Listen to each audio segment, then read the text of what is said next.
Welcome back, MTG Joe here. Today, I'm going to help you get prepared for this weekend's qualifier. It is historic. Now, this video is going to cover your best of one play-in, which is Friday. They messed up this past weekend. They were supposed to have it historic. They made it pioneer. There was a whole fiasco. So this Friday will be both best of three and best of one play-in. You win the play-in, you get to play in the qualifier weekend itself. So I'm going to put out a video for best of one and best of three. Going to try to get out the best of three as quick as possible as well, but I'm going to go be playing Paper Legacy for the first time in like a decade. So best of three might only be out tomorrow. But we'll cover you with all these deck lists. We're going to get the data from Untapped, link for Untapped, as well as all these deck lists in the video description. And we're going to cover kind of the archetypes you could expect in the format. One thing to kind of keep in mind is with best of one, especially historic, you can sometimes just get punked out by some random combo deck like Super Glass Cannon, losing to Neoform combo, or like a Belcher deck or something like that. So while you can be playing a tier 1 deck, they're sometimes just going to get got by like some random pile. So these are kind of the mythic rank, the highest win rate decks of the week. So there might be some decks that kind of fall off, some sample sizes, but we're going to look at it in that case. So let's jump into it. We have 4-color Sam combo, 4-color food. So this one here, 77%. This is a infinite combo deck. Infinite. So Samwise Gamgee, Cauldron Familiar, and a sack outlet. So either Goblin Bombardment or Cartel Aristocrat allows you to infinitely loop the Cauldron Familiars coming into play, creating a food token, sacrificing it, and then just draining them out of the game. With Bombardment, you could also ping them to death. You have Thoughtseize for Handhade, Surgical. It's a reasonable call in best of one, given that there's a lot of combo-oriented decks. Against like Persist Combo, stuff like that, it could just beat them outright. We have the Ajani package as just a backup, very strong backup package. Amp Raptor digs into the combo along with Birthing Ritual. Seeing improved mana base. I haven't played it with the new mana base. I hated it with the old mana base because I lost so many games with like combo in hand, but the wrong color lands. We have Starting Town as well as Mana Confluence to give you rainbow lands, and then Desert Cenote is an alchemy card, but basically comes into play, adds 2 colors based on the cards in your hand. So it's basically can be as much as the option of 4 color lands when you select at the time, and then it sticks with 2.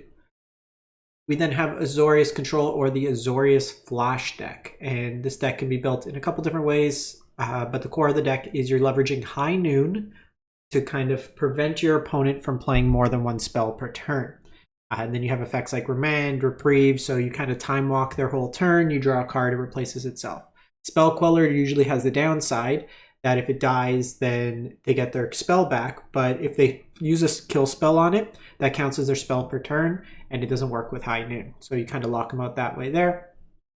I personally don't like Jace in this deck. I would rather play 4 Talion's Throne Guards. Plays better into the theme of the deck of not wanting to tap out on your turn. It flashes, it closes out the game a lot faster, just being an evasive 4-power body, and it can bounce something to your opponent's hand. Voice of Victory helps beat the mirrors and can also kind of prevent your opponent from playing spells on one of the cycles. So with High Noon, it locks them out further. Cameo in here, not a huge Tameo deck in the sense that you're drawing huge, like a lot of cards, like Jace can flip it, but it's more if you have Fragment Reality, you get this out instead. 3 Steps Ahead, March of Otherworldly Light, and then into the... there's also Fragment Reality that you can play as another consideration in terms of cheap removal. We then go to Persist Combo. So this is a deck that can win on turn 2. I lost to it the other day on turn 2. So how it works, and the core is here. You could see different variations of what it's ultimately trying to do, but a bunch of ways to put cards into your graveyard. Faithless Looting, Otherworldly Gaze, Izzet Charm, Tigan Scheming, and you're trying to put into your graveyard either Conspiracy Unraveler or Scholar of the Lost Troves. With Scholar, if you persist it back, and then you have something like Mergent Ultimatum, Breach the Multiverse, just taking extra turns with Expropriate, you get to cast that for free. So you kind of get that value.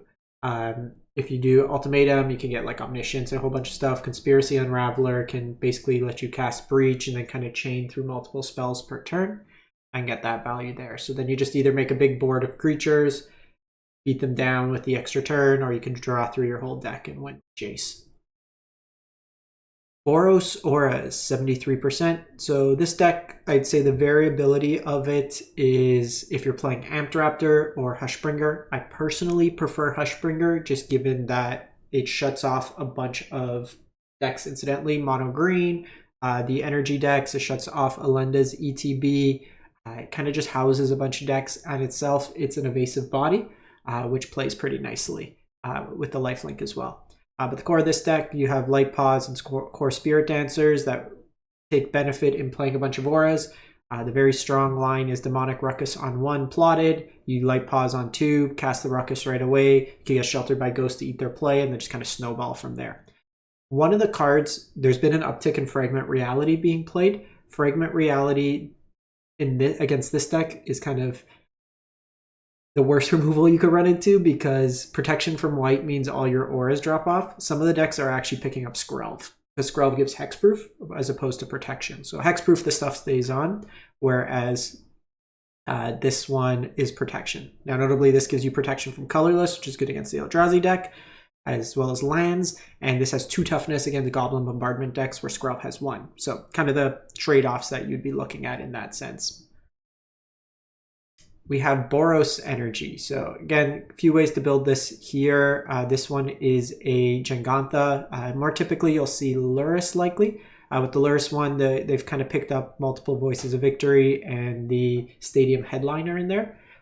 This version here, I think a card that's very good in best of 1 is Thraben Charm, just giving you the flexibility to eat graveyards, be removal, or destroy random enchantments that come up, like in the Mirror, a Goblin Bombardment, for example, stuff like that. This version is playing up to Flage. You do run the small risk that Amped Raptor hits a Flage and you don't have enough energy.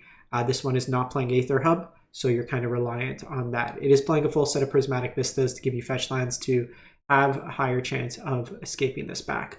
Fragment Reality, Static Prison, Galvanic Discharge in this one. Those coming from like Modern, there's some nerfs. Discharge only adds 2 energy, Goddess Souls requires 4 energy, and Oscillant's Pride is 2 mana instead of 1 mana. But the Ajani Goblin Bombardment's a hell of a drug. This one's also on a couple Arena Glory to play with Flage. Golgari Reanimator or Golgari Combo, 69%. So this is really an Emperor of Bones Ulamog deck. We've seen like Sorin piles like this, but this one's more kind of all in on the combo. So what you have is just a bunch of, you have like Bird's Paradise to ramp you, Malevolent Rumble, Tyvar helps you dig, so just kind of ways to put cards into your graveyard. Now notably, you do have Bone Shards, the Malevolent, and kind of Mill, but you don't have like a Faithless Looting style effect. So those are all ways to kind of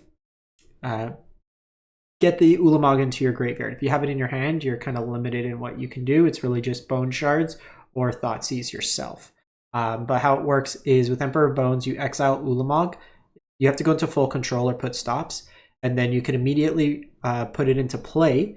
It comes into play with haste. It sees itself in exile, so when you attack with it that turn, it annihilates 10s to your opponent. This version here has other ways to put counters on it, so you have Revitalizing Past, as well as this Mirror Scrappling as ways to kind of put more counters on it. But otherwise, just a bunch of ways to either set up the combo, put things into your graveyard, or kind of find your 2 combo pieces. I guess there's also Phyrexian Scrapyard as another way to discard the Ulamog in that case.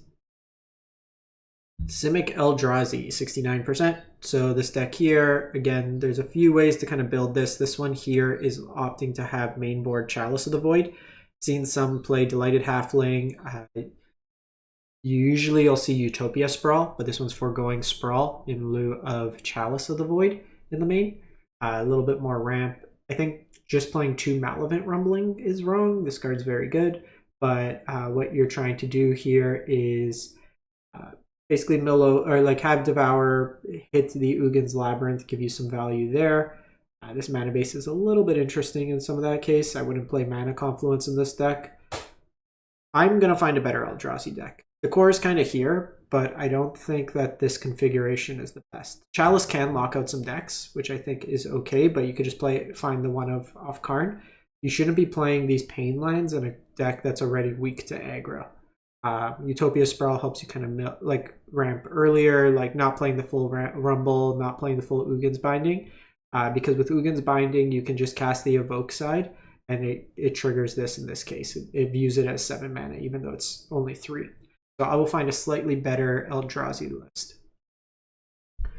We got Mardu Sacrifice and Mardu Energy, so kind of similar concept, but it's basically more of an aristocrat style. While you have Bombardment, Amdraptor, Johnny, Marionette Apprentice is like your Blood Artist effect. You have things like Deadly Dispute, Village Rites as ways to kind of sack creatures. Unlucky Witness and Goblin Trap Finder are card advantage. When they die, you get some value. Claim the Firstborn, strong against like mirrors, like Luris style mirrors. You steal their thing, get some value, and then sack it. Cthulhian Nightmare also lets you kind of get some creature loops going in that case. I think I like having more one-drop sack effects. It's just easier on the mana. Phyrexian Tower is also another card that allows you to sacrifice for value, in this case to get you ahead on mana. Another Luris companion deck. 4-color Sorin, so arguably the best deck in best of 3. So this deck here is doing the very strong combo of Sorin. You basically cast Sorin, minus you put into play Saint Elenda, which is the best vampire we have on Arena right now. Comes into play, you get to take something from its spellbook. It gives you kind of immediate value of like destroying an artifact enchantment, locking something down with Faith Feathers, gives you an extra body, or draws you a card, gains you 4 life, and then leaves you behind another 4/4 token with a 4/7 life linker. This version here also through kind of self-mill enables, through your Malavit Rumble, Faithless Looting, can set up the Ulamog Emperor Bones combo, and then you have Jarsel in here as a way to kind of flashback spell.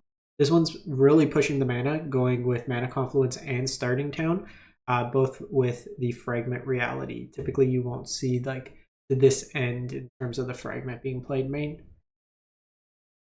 We have Jeskai Proctor, Jeskai Control, 67%. So this deck can sometimes steal games. I think the biggest thing with this deck is your mana base is terrible. If you don't have Lotus Field, it feels pretty bad, and then sometimes just with the color. But you have both Strict Proctor. If you put Lotus Field into play, you just don't pay for the trigger and it doesn't sacrifice. You can also Stifle or Consign to Memory it.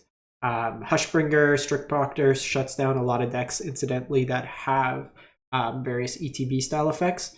The Null Drifter doesn't sack if you have these out, same with Flage, so you don't have to get the downside of losing your creature. Divine Purge eats up a lot of the small decks. You have Stifle and Consign to Memory, which also incidentally just hose, like they minus Sorin while you stifle the ability. They cast a big Eldrazi while you consign it type thing. You'll see one of Tamiyo in here because if they fragment, you get your Tamiyo. And then Orin's Chant just kind of time locks your opponent. One ring for card advantage, notably one ring is nerfed here. It costs 1 mana to activate to draw, so you can't just cast it and slam it. This one's not playing Thespian Stage or any ways to copy, it's just kind of value play. Interesting, 1 Prismatic Vista, 2 basics. I guess you're probably fine there. You're not really looking for Revolt necessarily, but moving on. We got Izzet Wizards, so some of the decks will try Corey. There's not really a VV, like VV's a little heavier on the curve, but this deck's usually trying to be a little bit more aggressive. We see Illuminating Slash, very strong card from Alchemy. It's a sorcery speed lightning strike, but it gives you a one-time boon, which is like a one-time emblem. When you cast your next non-creature spell, you get to draw a card. So it's a lightning strike that draws a card the next time you cast it. The real kind of standout in the deck is Swiftspear's Teaching. So this is a cantrip, draws a card, but the next creature you cast gets haste as well as prowess. Plays really nicely with Dreadhorde Arcanist because you can cast this on 1, Arcanist on 2, attack right away, flash this back, and then your next creature kind of comes into play. Symmetry Sage is buffed in this format, so it's a 0/3 instead of an 0/2, and it gives +3 power. Another card that plays really nicely with the Teachings. Just some card draw. In this one here, considers Fading Hope as tempo, Reckless Charge. This one is a bit lighter. There's no 1 mana. Sometimes you'll see Shove Aside, Play with Fire, stuff like that. A little bit heavier on the 2-drops. I personally wouldn't be playing this many 2-drops and opt for a little bit more in terms of 1 mana interaction. Just being able to have like Play with Fire, stuff like that is very strong in this format. We then have this one's oops all combos how many ways? 65%. All right, so it's a Yorion deck starting off. You're going to be skilled in your Yorion deck, and you're going to have Leyline in your opener. How this deck works is there's a few different combos here. Notably, you'll see this mana base is all MDFCs, meaning Baldur's Strayed Spy if you cast it, or you Eldritch Evolution into it. You'll notice Paradise Druid, Sylvan Caryatid, and Tangleflora Hedron. They will all, you can find the Spy, you mill over your deck. In the process of milling over your deck, you will mill over Progenitus and Worldspine Worm, which shuffle into your library. In the process of milling over, you'll mill over Prized Amalgam, Silver Smoke Ghouls, and Creeping Chills. This will basically either cheat them into play or free cast them. So you get that value there. You also have the ability in this deck to just incidentally hit Belcher. And then you also are playing Sorin and Saint Alenda. So it's like 3 combos in one, all packaged up. So you're kind of ramping. Assemble the Team is a very strong alchemy card. Think of it as Demonic Tutor, but you get to search for a third of your deck. And then lastly, Mono Blue Affinity. There could be Azorius Affinity. There's a couple different ways. This looks similar to the one I played in Best of 3. So we have Terra Branford, but really it's Urza High Lord Artificer. 4 mana, 1/4, comes to play with a Construct. You could tap untapped artifacts you control to add blue mana, and then for 5 mana, you shuffle your library, reveal the top card, and cast it next out. You have Tamios and Emerys that kind of play well with the artifact synergy. My thought when building this was Spellbomb is kind of creature removal. You can loop it with, or like creature tempo, you can loop it with Emery, which is nice. You could also bounce your own stuff to protect them. This also just incidentally taps for mana, which is nice. And then these don't need to tap, so you can tap them themselves to generate the mana to activate it. Tormod's Crypt incidentally shuts down a bunch of graveyard decks. Mox Amber in here as ramp with Tameo as well as Emery. You also have utility lands like Seed of Synod, Darksteel Citadel are artifact lands. I was thinking Fountain Port was better than Myrex in the end. The Foot Boots can haste out some of your Kappa Cannoneers, gives them hexproof as well. So this taps for itself, which is nice. Metallic Rebuke in here. I really like Cyclonic Rift in the deck with Terra. You could basically just overload it for fairly cheap by casting a bunch of the artifacts. Thoughtcast as well as Thought Monitor, ideally in this deck, are 1 mana, draw 2 cards, which will flip Tameo as well. That is it. Good luck to all those playing, and be back with Best of 3. Thanks for watching.